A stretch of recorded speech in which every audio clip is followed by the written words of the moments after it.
Well, two categories, discrete and continuous. First of all, we can consider discrete random variables. Well, if we have a discrete and follow my previous discussion, we will have a finite number of values, infinite but countable. All right, if you have maybe if you have any question about countable, you can look up the term countable and definition so that you can understand the definition for countable. Here we don't know discrete, so of course it should be finite or infinite but countable number of values. All right, so if we can do so, then we can call possible value can be enumerated. All right, we emphasize enumerated.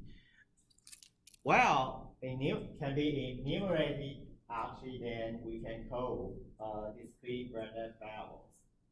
Well, if we want to have an example, here rolling actually a dice. Okay. All right, so 6-sided. So we have 6-sided dice.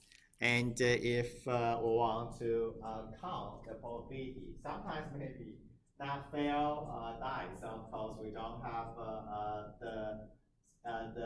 the same probability. Here we have different probabilities. Well, maybe you can consider an example of rolling a dice. And rolling a dice, then we can have the following. Actually, here we have the probability distribution. Or maybe we have the equal probability. But in this case, we don't have the failed dice. Therefore, we consider the current distribution for this example.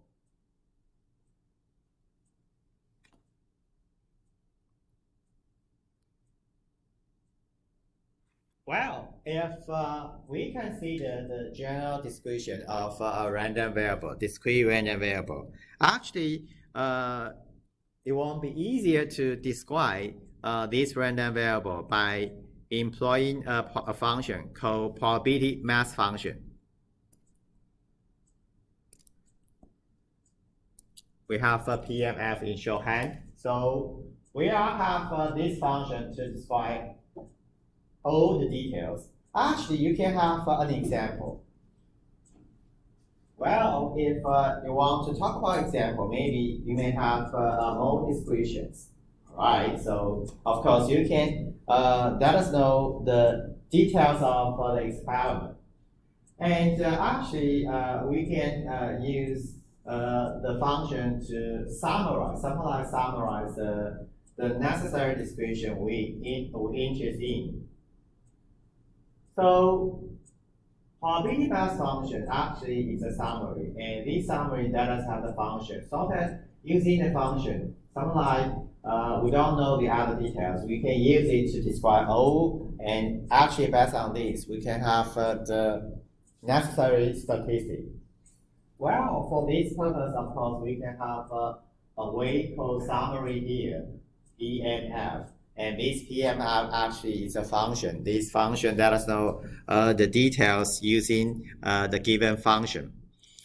Well, the given function, of course, you can have a function simply. We have a function called P, and P of K follows the definition, probability. Actually, we should have these. And so that it will be easier to avoid misunderstanding, because we have a function P, and P of K, this is a function of PMF, and this PMF can be described by probability. So K actually says we can have a random variable X, and random variable X equal to the given value K. What is the probability for this case? If we can find the probability, then we can define value for P of K. Right, so even we have a function, but this function says we can have the PMF by using the definition. Find probability for each point, and so that we can have the function PMF.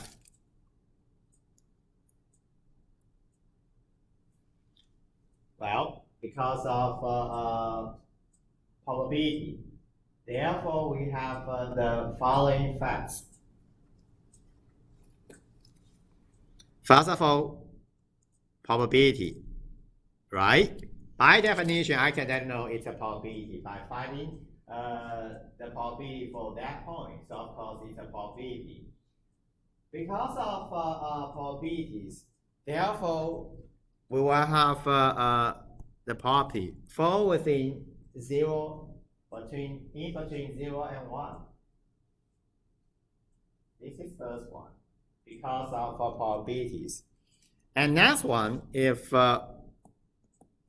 we get a sum for all probability, actually it's a probability, but right now get all probability. But at this moment, we get the probability according to the point. The point actually the value. Well, previously we have the experiment. That experiment that have the corresponding point to collect the probability. And if you pass on the original experiment to collect the probability, of course we should have sum of probability for all the points equal to 1. Well, right now we have summarized transformation because of the function. Therefore, we have P of k. Even P of k doesn't stand for the individual probability for the point in the experiment. However, this one, it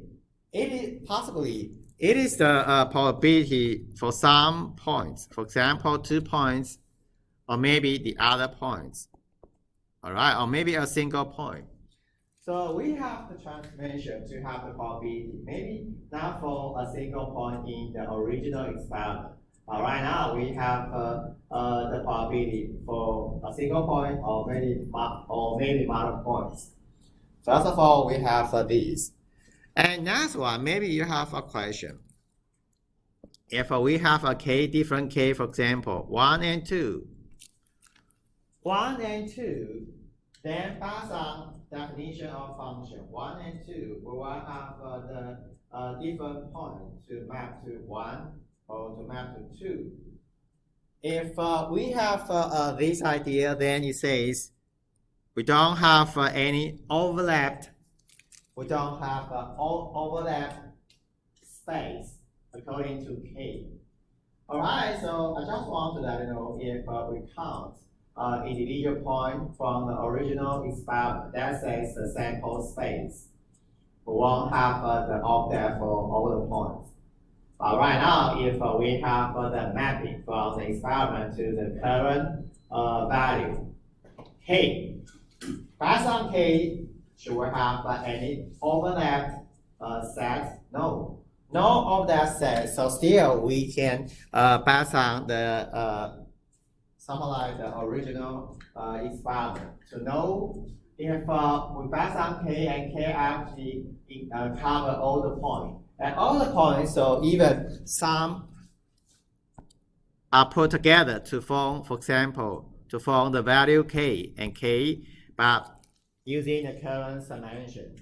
Sometimes we get all the points of the original experiment, so of course the probability should be 1 for sure. All right, so I have a bit more explanation about this. Why we will have a probability of 1.